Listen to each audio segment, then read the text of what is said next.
everybody, to Gems from the Wisdom Traditions, a conversation circle sponsored by Still in the Living Center. And this week, our theme is assimilating our life experiences. And it's a topic that I wanted to be able to cover from the many traditions that think in terms of reincarnation. And that gives us a lot longer period to assimilate things, I suppose, a lot more opportunities.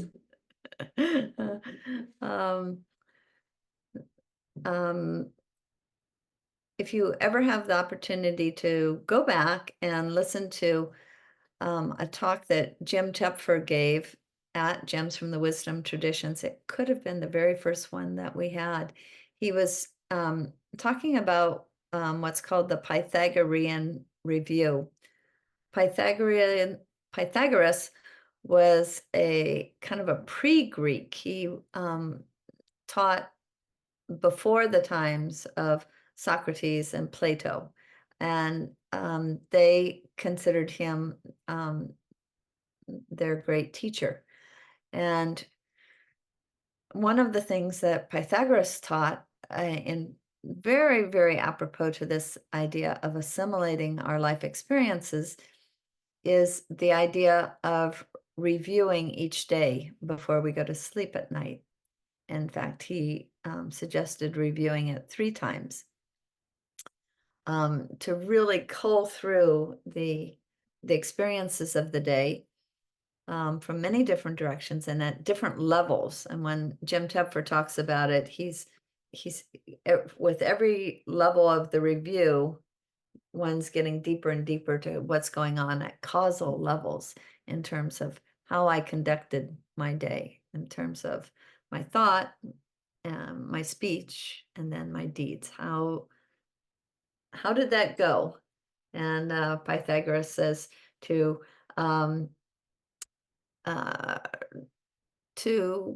chide ourselves, give ourselves a little talking to for anything that we wish we would have done differently, and also to congratulate ourselves for what we feel that we did well that day. So it's a very balanced perspective.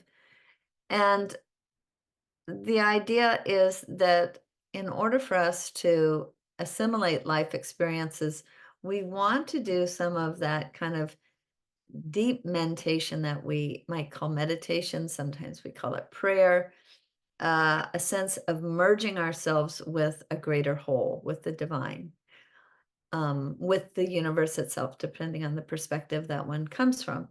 One does this kind of meditation to lift ourselves up beyond the earthly cares, beyond those kind of little details and so on, and really get that huge universal standpoint and view. It's also an opportunity to really deepen the heart. And from the Sanskrit, that might be considered buddhi, that it's a very expansive and also compassionate view.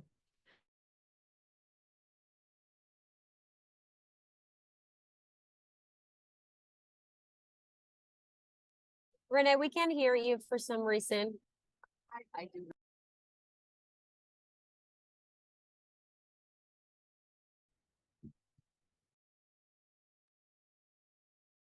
Can you try it again? Did you? Okay. Now you're good. Now you're good. Okay. Did you miss all of the things I said so far? No, just the last sentence. Okay, what is the last thing you heard? And I'll try to start there.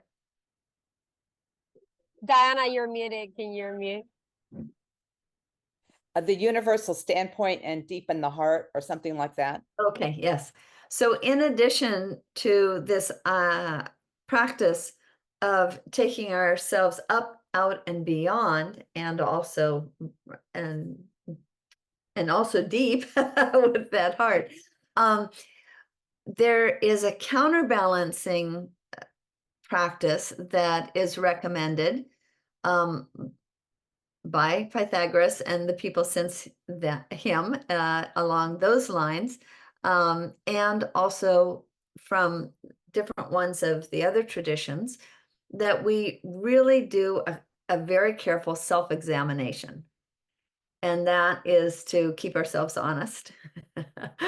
We might have these wonderful, beautiful ideas in meditation about how the world and the universe and we should be. And yet, if we're not doing that kind of check-in with ourselves, we may not be living in accordance with some of those higher ideals.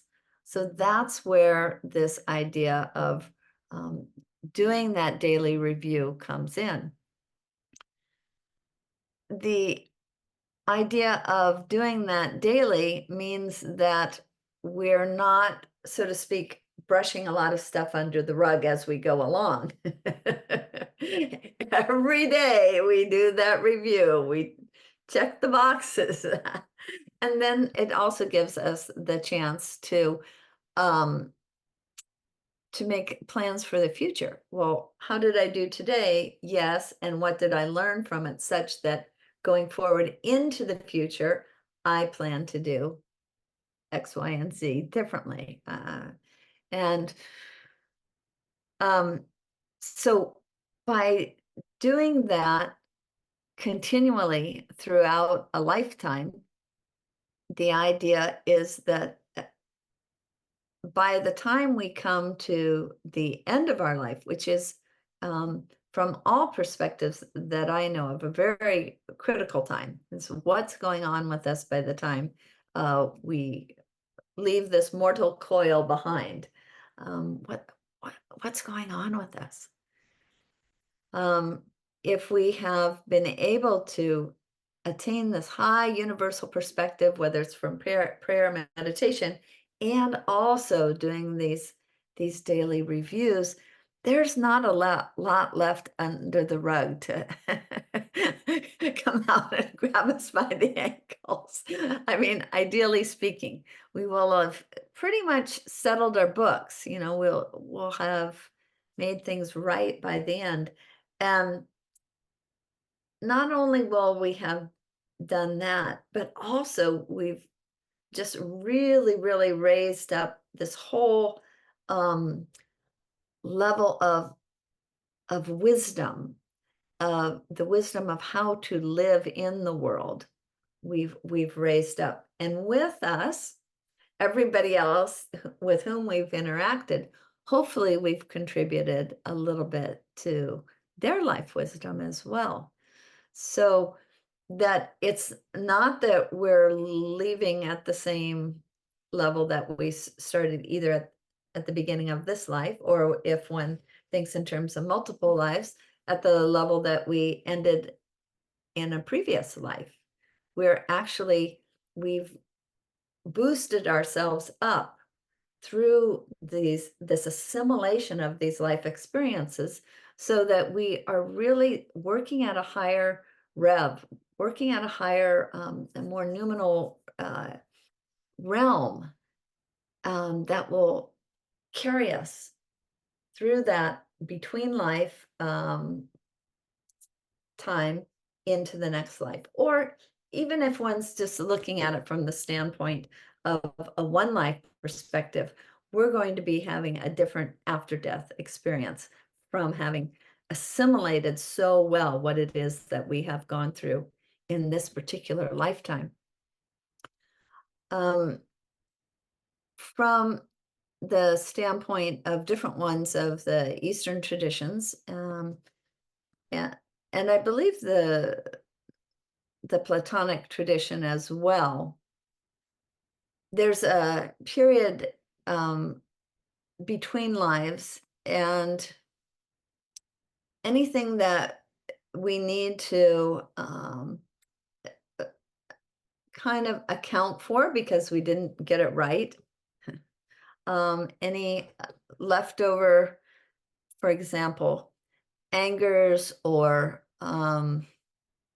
grudges, you know, this kind of stuff, greediness, holding on to things, that needs to have a time for that to all be dissipated, before the higher soul can be freed.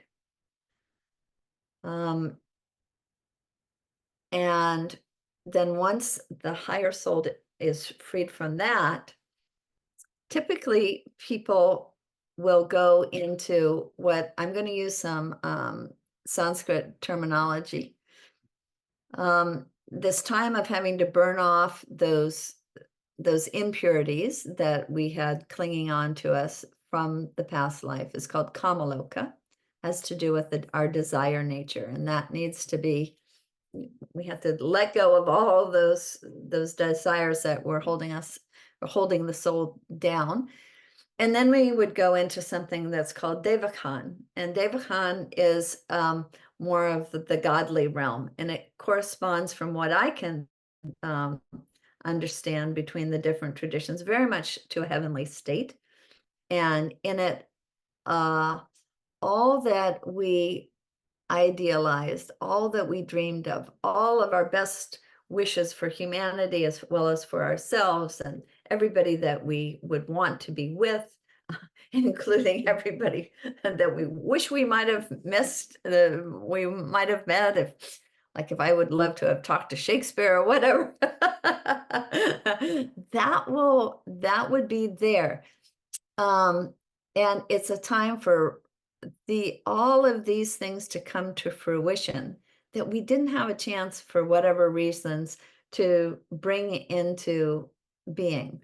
Like, let's say that we imagine a world of absolute world peace and order and harmony, and we didn't manage to bring that into fruition, but for that time, while we're in that heavenly state, it seems to us as if that is happening. However, this is just a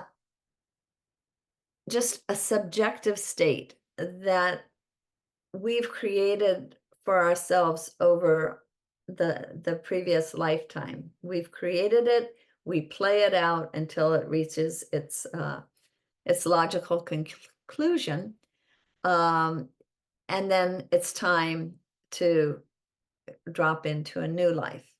Now, Plato talks about this dropping into a new life as if we're choosing lots, like pick a card from the deck, maybe, or here's the deck that's laid out. Choose which character you're going to play when you drop into your next life. Another way to think about it, I think that is more of a symbolic way of thinking about what happens, is that whatever causes that we've set up in our previous lifetimes, those causes are going to determine what lifetime we're going to be dropping into next. Once again, so that for the education of the soul, which is really the point of going through all of these incarnations, is to assimilate our life experiences at any given lifetime, so that we can take that awareness, that expanded consciousness to a higher level, and be of more help to humanity, the world, the universe. That's evidently, that's the average period of time for people between lifetimes is around 1,500 years. That can vary enormously for different reasons. If a lifetime was, for example, cut short, someone might incarnate right away with a very, very short lifetime in between. But if it's a normal kind of course of events, there may be 1,500 years, but maybe somebody had a really extremely difficult lifetime, I'm imagining, and maybe it might be much longer, because the soul needs that time for that rest and regeneration before coming into the toils and tribulations of being embodied here on earth, and all the limitations that are entailed with that. But let's say it's an average of 1,500 years. Someone who has taken what's called the bodhisattva vow, someone who has taken this kind of pledge to be service to the whole, such as the Kuan Yin pledge, like we have under the Kuan Yin statue and at Still and Moving Center, is living so that they can be of benefit to others. So as long as they're out there floating around in Devachan, they're really not being of a huge service. Yes, whatever they've done in their lifetime can be of good, and sometimes there are instances where somebody has a kind of a residual consciousness. For example, a mother who's very concerned about her children may have enough contact with earthly life that she could be a benefit to them, maybe within their lifetimes and so on. But for the most part, when we're talking about this Devahanic experience, you're in your own little bliss world. So somebody who says, I need to be here on earth in order to help the onward progress of all sentient life, they're going to want to keep that Devacanic time short. They're going to want to come back in as soon as they can so they can continue to help. So that's why this idea of assimilating our life experiences during our lifetime can be so helpful in terms of being of benefit to others. Then we don't need to be out there floating around in our heavenly realm for as long a time. We can come back and be of assistance. We don't need all that long rest. It would be kind of like, if it would feel like oversleeping. I've got these things I need to do in the world, and I'm sleeping away like Rip Van Winkle. No, I want to assimilate what I've learned in this lifetime so that I can be ready and better equipped for the following time. So that's a perspective on this idea of how and why we might go about assimilating our life experiences. There were some interesting points made in the rather long reading that you only got several hours ago, I believe.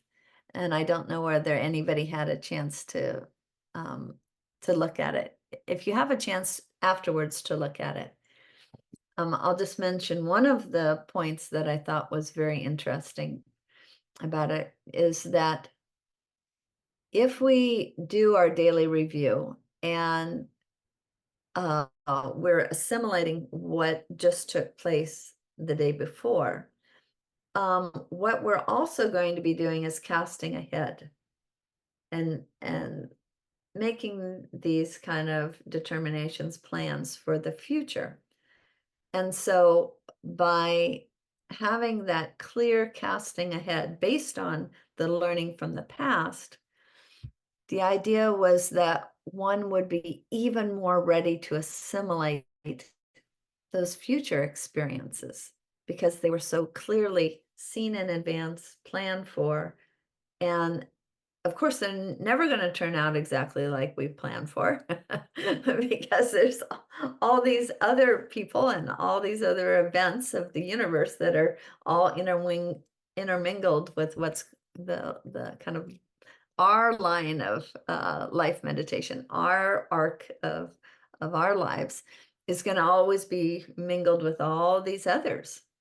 So even with, the clearest of plans, something is going to happen different than what we expected. And yet, because we had thought it through, we have the proper motive, we've thought through what has worked before, what didn't work before, let's try it this way. Then when things turn out differently than we thought, we're better able to assimilate it because we have these like hooking points. Oh, well, I'd already thought of this. I already thought of that. Oh, that one didn't even come to mind, but now I can see da. And so I thought that was a really interesting idea that we could kind of like pre-assimilate. And another point that he makes by the end of the article is by Raghavan Iyer, and it was written in 1977, just by the way. He also makes the point that as we're reviewing what happened just this last day, for example, then we can be reviewing a little bit further back because we're used to reviewing our lives and seeing patterns from the past. Oh, I see how that's working. Oh, I see how that's working. They were also casting into the future.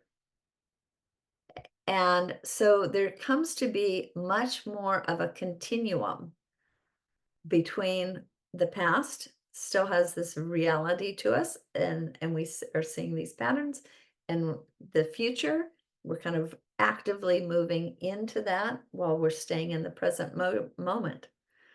So he talks about entering more of something he calls eternal duration, kind of a sense of timelessness, that the past has a certain reality to it, and yet we're able to let it go. The future has a certain reality, and yet we're loose about it. We know it's not going to turn out exactly like we think it is.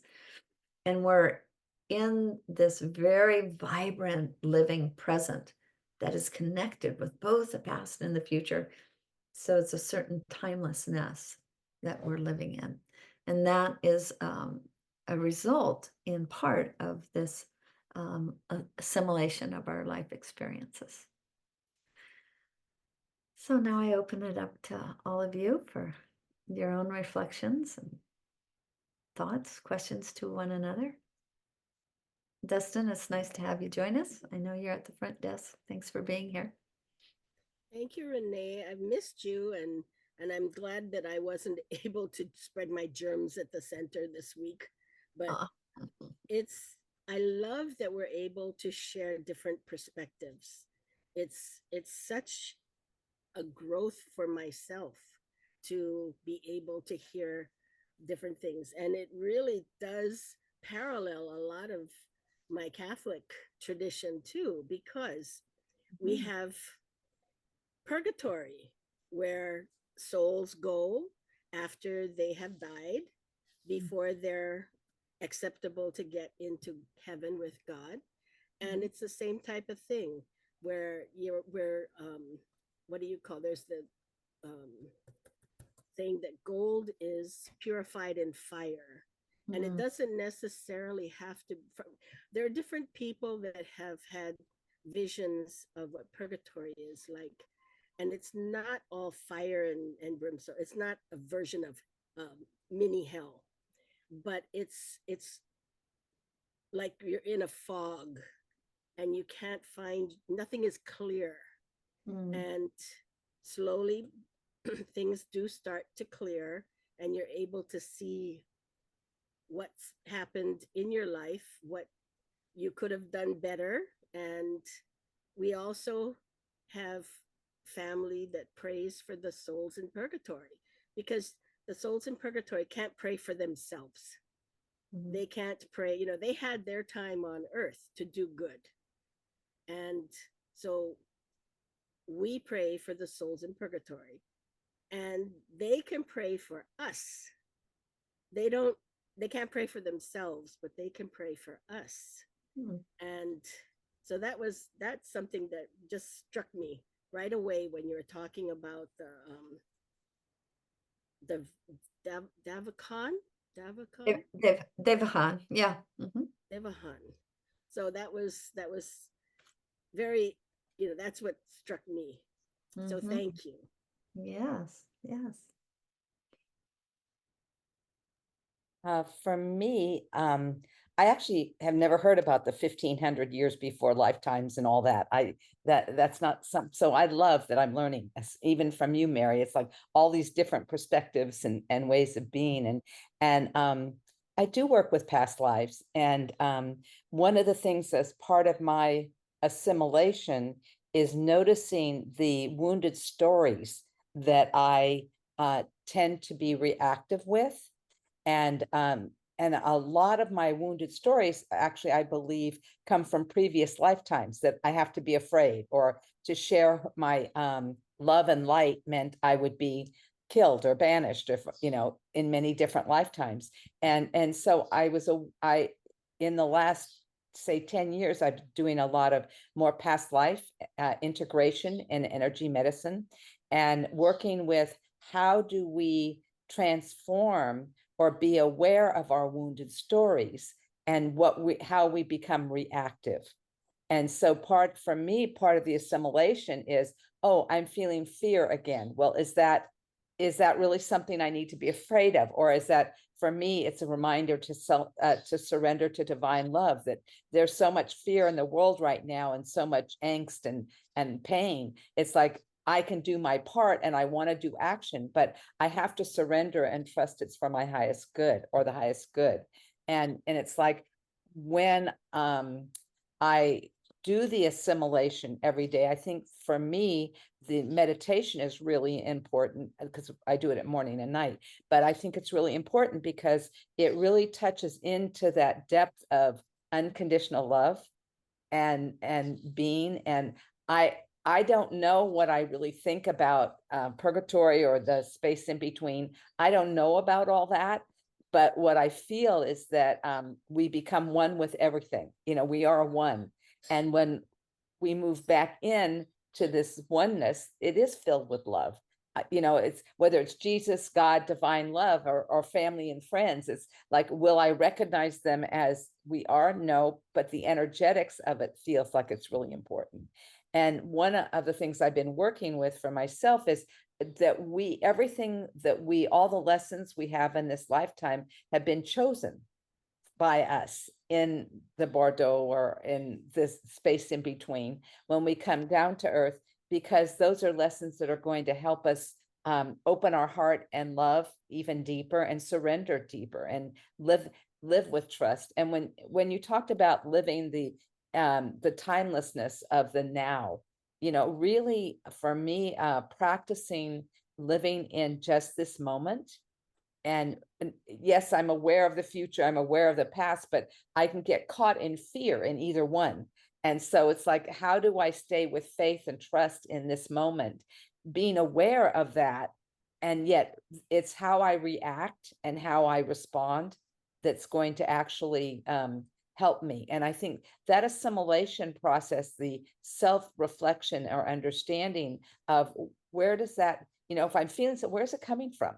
Is it from my childhood? Is it from before? Some of the stuff has been old, and I felt like Earth is too painful. There's so much pain on Earth, and why did I choose to come again? And yet there is something around love and compassion for self and others, and living that kind of a being helpful to others, and being here for others as well as myself. So I think it's a very interesting thing. When, how do we know it's 1500 years? How do I know? I can't tell you that I 100% know it's not just my DNA, but I know for myself, I do work with past lives a lot, and I work with different stories and things that I've had, and work with trying to clear them so that I can live a life of love and compassion, and not move from a place of fear. And for me, that takes a lot of faith and trust in divine love and divine wisdom, and really trust that I'm being guided. So I think that reincarnation is giving us an opportunity to live a more higher frequency life. And I think we are doing that with these talks and with what we're doing, that we need to work with the frequency of energy to up level it, so that we don't get caught in all the base first level chakra safety and security and anger and all that, because it's not healthy for any of us. And how do we share our light and love so that it can be more present in this world? So I loved your talk. Thank you. And you too, Mary. Thank you for sharing, because it really broadens my viewpoint and makes me have some time to think about it. Look at Sharone's image. Doesn't it look like she's just got Yeah. love light shining right through her right now? Oh, beautiful. Thank you. I was actually thinking that I love everything that you share, Diana, and thank you, Renee, for your presentation. That was wonderful to hear. And when I think about past life and assimilating our life experiences, I don't know much about like purgatory or like reincarnation or past life, but I think in this life, I feel like I already lived so many lives, like coming from Cuba, growing up, and then being here. And I like to think assimilating our life experiences as something that we do on this earth right now. It's like every stage of life, in a way, is like a new life, right? Every stage of life even sounds like that. And I was talking to a friend today, and it's really interesting. I'm just seeing the main quote for the week. It's like, it is not what we go through that counts, but what we learn from it. And that's how I see these assimilating our life experiences, right? And I just love that, right? Every stage of our life could be that new life, and what we leave behind is that past life. And I like to look at it that way and kind of think of it that way. So, every day, if I look back, I know I can move forward in this life, right? Which makes it more realistic or more tangible than to think something that I'm not sure it's gonna happen or not. I don't know if that makes sense, but yeah. What about this idea of like we live lives, many different lives in this life? How do you feel or you think about that, Renee? Ronnie, I just want to say I really like that. I haven't, when we think about moving from Cuba or moving from here, or this part of our life, we move to another part of our life, and really seeing them as different parts of ourselves that are coming forward. And so I think that's a really profound and important way to look at our lives. So I just want to thank you for that. That was good. Yeah. I have heard that is quite possible. One of the things that I've heard, we've talked about the fact that right now, from at least an Eastern perspective, and I think I don't know a lot of the different native indigenous cultures' perspectives, but at least from the Eastern perspective, we are in something called Kali Yuga. And so that's more like the Dark Age or the Iron Age. And fortunately, it's the shortest of all the ages. It's only 423,000 years long, as opposed to the Brass Age, which is longer, and the Silver Age that's longer than that, and the Golden Age, which is much, much longer. So with the mercy of the universe, Are we almost through the Metal Age, I hope? No, we're only 5,000 years into the 423,000 of Kali Yuga, according to Hindu calculations. And during the Kali Yuga, it's a shorter age and things happen more quickly. So it's possible, evidently, to work through a lot of karma more quickly because we're in a faster age. Things are so I don't know whether it's for that reason or other reasons that I might not know of or guess, but I have heard that some people go through more than one lifetime, more than one incarnation within the span of one, bodily birth to death. And it seems to me that somebody who's able to do that is someone who's able to assimilate well, right? I had this lifetime of experience that I needed to go through, and I couldn't, and yet, wait, I got distracted by that phone call. Sorry. I had this lifetime of experience to go through, and I didn't need the full 70, 80, 90, 100 years to do it. I was able to do the learning of that chunk of life experience that I needed maybe by my 20s. And then so I'm ready to take on another whole set of karmic matrices, deal with those, and then move on maybe to another. And maybe it could happen really quickly, depending on, how much each of us needs to assimilate.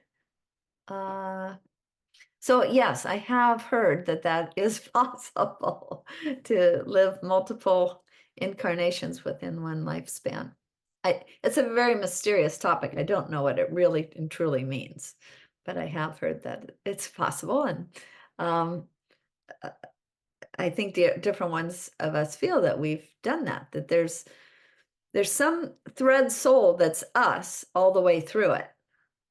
Not saying that. There's the continuity of our own consciousness that has gone through it, and yet there's a whole kind of different set of circumstances and even kind of aspects maybe of our character or our personality that are manifesting during one part of our life, then during maybe another part of our lives.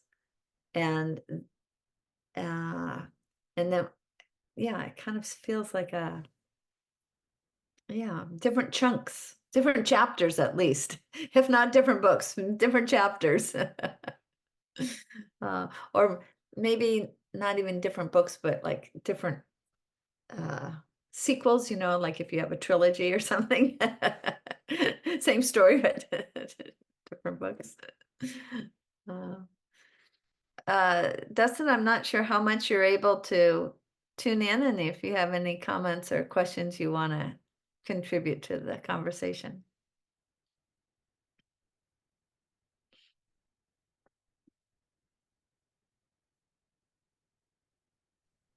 Hey everybody. Yeah, I'm just walking home now. Thanks, yeah, for sharing, you know, all the different perspectives.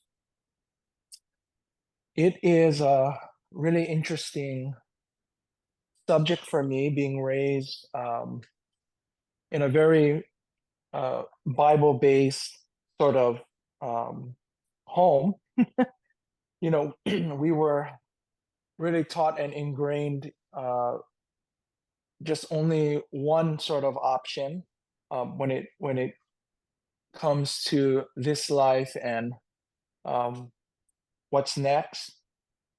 And what has been really sort of enriching for me with these conversations, with reading different sort of perspectives and philosophy in different pieces of literature, and sort of expanding the mind's eye to learn, is the idea, you know, of rebirth, of the return in different forms. Of the topic last week was really a great subject we discussed in satsang, which was the beneficence of karma, and that was a wonderful conversation on.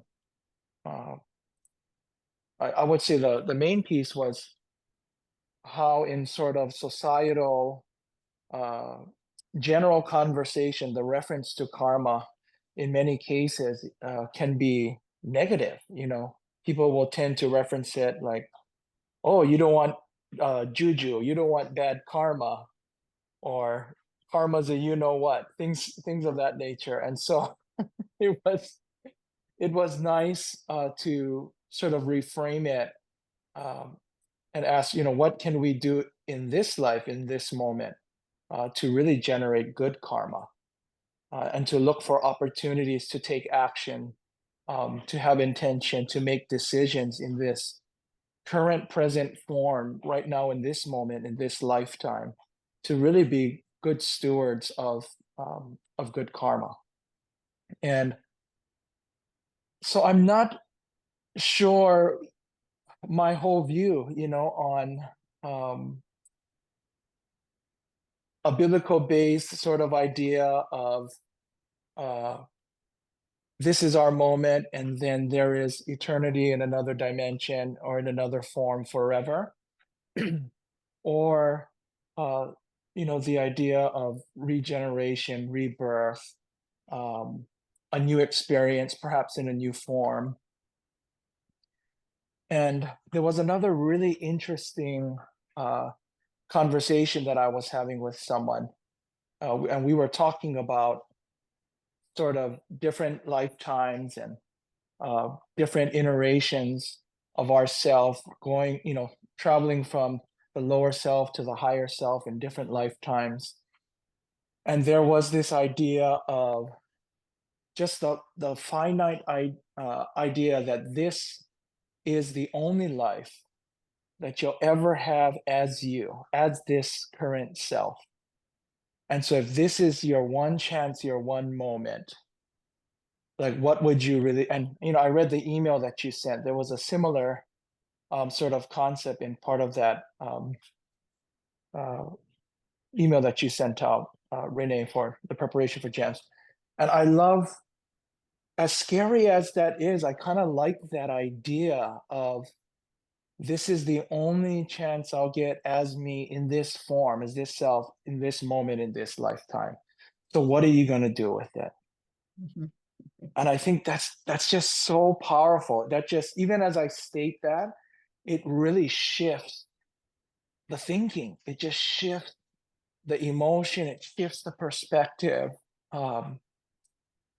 And so, yeah, I'd like to just leave with that sort of position, because I think that's a really powerful position to take.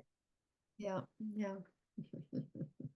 David, thank you. I'm going to need to go because I have a meeting at 4 o'clock. But David, thank you. I No, really that was Dustin. That's Dustin Hara. Dustin. Oh, Yeah. Dustin. Dustin. Sorry, Dustin. I really want to thank you for that. That's a really powerful way of being in the present moment and really seeing how are we going to live this life. And because that's the only thing that we have right now is this only moment. And we can go in the future or the past, but really all we have is now, and how do we want to live it? So thank you. That was really, really special. I'm sorry I need to go. I have a 4 o'clock meeting. I love you all. Have a beautiful weekend. Thank you for being with us, Diana. Okay, bye-bye. Take care, Diana. Yeah, Dustin, that was good. Oh, I like that because I was thinking too, in preparation for the talk, is that we my learning, my teaching, what I hear from my Catholic faith is that we only have this one life, and I was thinking, yeah, I don't think I'd want to come back.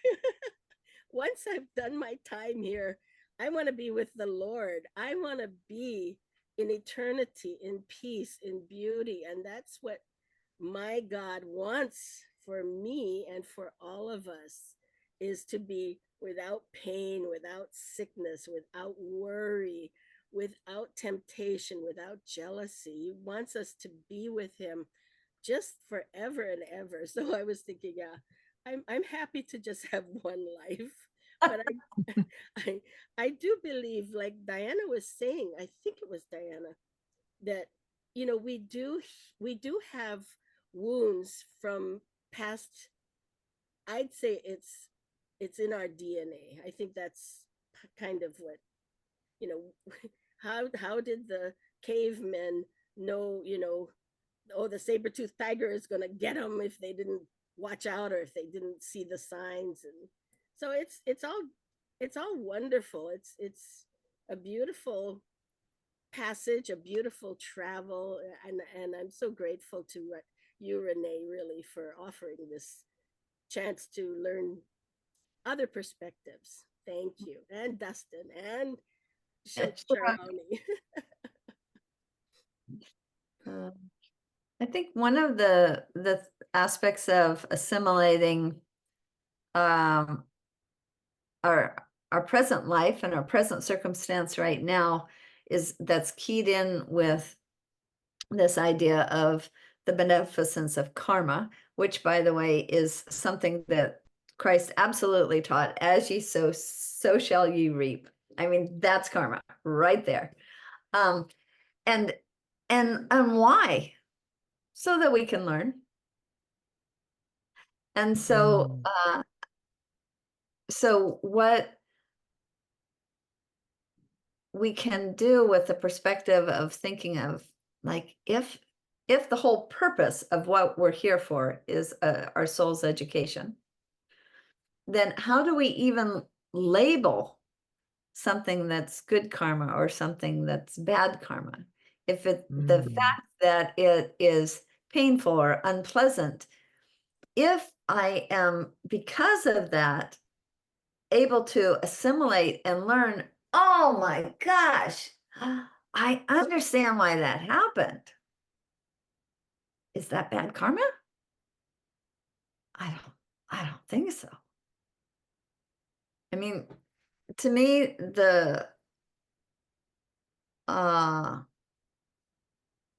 knowing that the idea that I might do something that would in some way endanger, hurt, damage other souls, that to me is bad karma. I'm setting up bad karma because it just makes me, it hurts my conscience. I don't like to live with my conscience knowing that I've done something like that. So maybe I would call that bad karma. But if I had learned from it, I mean, I think that's why I'm getting those pricks of conscience, right? Is like, pay attention, pay attention. That wasn't the right way. Let's rework it. And if you can't fix what you did, at least let's make sure that you don't do that one again. Right? So that's what I think the beneficence of karma is it's always giving us the chance to learn. It comes back to us as we need to. And I'm sure there's something like this in the Christian tradition. And maybe this is from the Christian tradition. It's no man's burden is greater than he can bear. Is that, I don't know which tradition that's from, but it seems to me that that is the way that karma works. That because it's for the education of the soul, we get just as much as we can handle, and then we get to work through some more later. But if we are able to handle a lot, I think that's how we could like do what Sharani say, is move through more lifetimes within this one span of birth to death. Yeah, there is a scripture similar, but it says that God will never give you more than you can handle, more than you can bear. Well, God lives in us, and he calls himself the living, breathing word, the spoken word. So you can assimilate that to that and say that oneself will never have more than he can handle or she can handle as well. Yeah. I like that idea of the beneficence being the value of the lesson learned, because part of the human experience is making mistakes. It is sometimes not having the best judgment, not making the best decisions. And sometimes that's not out of bad intention, but sometimes it is out of emotion, out of an emotional moment. It's part of our human experience. And so it's a beautiful idea, and it's a beautiful piece of understanding that we have the ability to perhaps move things around and shift sort of that karma that we put out that perhaps wasn't the best at first, with a lesson learned. And I think part of that lesson learned, though, is a heart of repentance and a mind that is willing to accept and grow and change. Yeah. Yeah. Yeah. Shirley, did you have something you wanted to add in? No, I'm just enjoying and hearing Dustin explain things. Hi, Dustin. Yeah. Yeah. It's very in alignment. Yeah. I was talking to our son today, who's a wildland firefighter, and he has just been in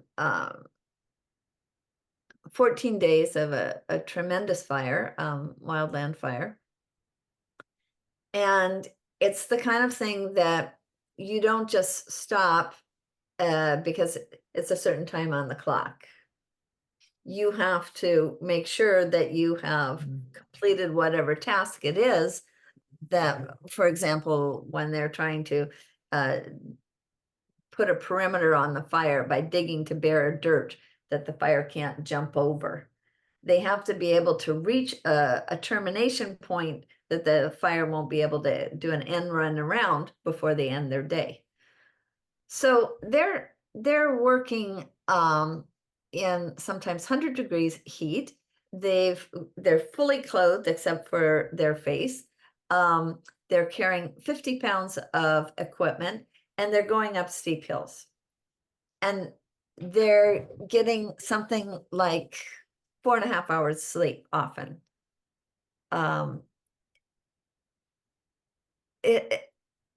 So it's, I was thinking about that in terms of, you know, how tiresome, how burdensome it is to live our lives sometimes. I mean, we go through some really, really painful experiences, and it does get to be very tiring. Yet he was able, he was able to get 4 days off. This was his 4th day, and he'll go back to work by 5 a.m. tomorrow morning. He'll be back at work. But he was just sitting with us at lunch. He had his little 1-year-old boy on his lap, and the family was all around and eating lunch, and he had a chance to get a long walk. And I wouldn't be surprised if sometime within those 4 days he got to go surfing.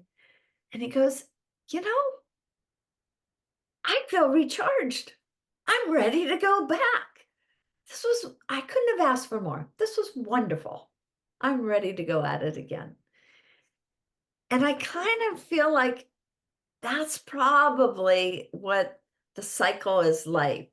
If there is this, you know, return into incarnation again and again. And I feel as if actually there's no contradiction to me because of this kind of this idea of timelessness. When we are in that state of experiencing this timelessness, that's like being in eternity. And each of us, I think, touches on it at points in our lives. So whether or not we stay in that heavenly state forever and ever in terms of, you know, a timeline of history, or maybe it feels as if it's for eternity. I think if we do come back in, we will come back refreshed, recharged, just completely ready to go into the next one. And I think it won't be the burden that we think it would be otherwise. And will give us that next opportunity to learn and grow and be with all these wonderful people that we love in all of nature. And I think that will be beneficent also. Yeah. That, Renee, what you're saying reminds me of another scripture, which is always really encouraging to me. One little part of it, and it says, though suffering or sorrow may endure for the night, joy always comes in the morning. And so it's like in every season or lifetime or period of struggle and hardship and pain and suffering and challenge, everything passes, you know, and the sun always rises again. There's always a new morning. And so I think that's always hopeful, that even when we're in a season of challenge, or maybe even a lifetime of difficulty and lots of learning, that there is joy that comes. Yeah. Yeah. And I mean, we can even experience that often within our daily cycle, right?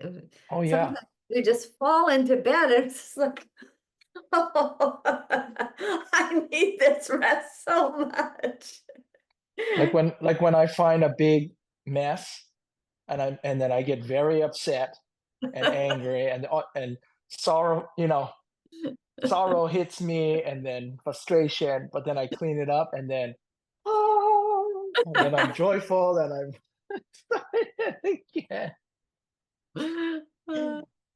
Just a small example. Yeah, but also, and then after we have the chance to sleep, Shakespeare's words are sleep knits up what is it? The raveled sleeve of care, I think. That something regenerative happens when we're able to go into that deep sleep and we're able to touch into the divine, into something that's so pure, so calm, that there's some relief when we've had a night's sleep like that, or even, a part of a night's sleep. There's that new day and the sun comes up and Mhm. and we're more ready to go into it than we were at the end of the day before. Well, I wish that I could tell you about this next week, and I don't have my almanac with me. Does anybody have? Yes, I think I have one here. Looks like Mary might. Yeah. It's dropping the mask. Oh, that's right. Dropping the mask. Dropping mask. Well, Sorry, I'm still here. The connection is not very good, so I turn my camera off. sure. Well, let's see. Blue said she would do that. We don't have her here on island, but maybe she'll still be willing to do it. Yeah, that would be great to see and hear from her again. Yeah. Mhm. Yeah, she's still in our group chat and she doesn't want to be removed. She said she want to heard about us and all of that. Oh, So she's she still in said the yes. group chat. Yeah, and she said she wants to stay. She even wished happy birthday to Skylar, so maybe she will want to do it. Oh, Yes. that's funny. So she does. And thank you to Anna, I believe, who carried us through last week with Maurice on the beneficence of karma and gems. Was it Yeah. Anna conducted it? Yeah. And Sharoni, for your continuing backup of this whole experience. We're all very grateful. Oh, thank you. I'm very grateful for this space too. I hope everyone has a wonderful week of assimilating wonderful experiences, and the ones that aren't so wonderful, making some sense of those as well.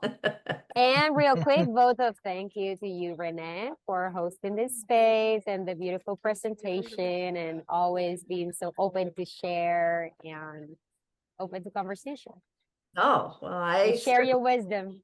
I certainly love getting the other perspectives. So helpful. Everybody's. Thank you so much. Thank you. Aloha. Love Bye, you. everybody. See you.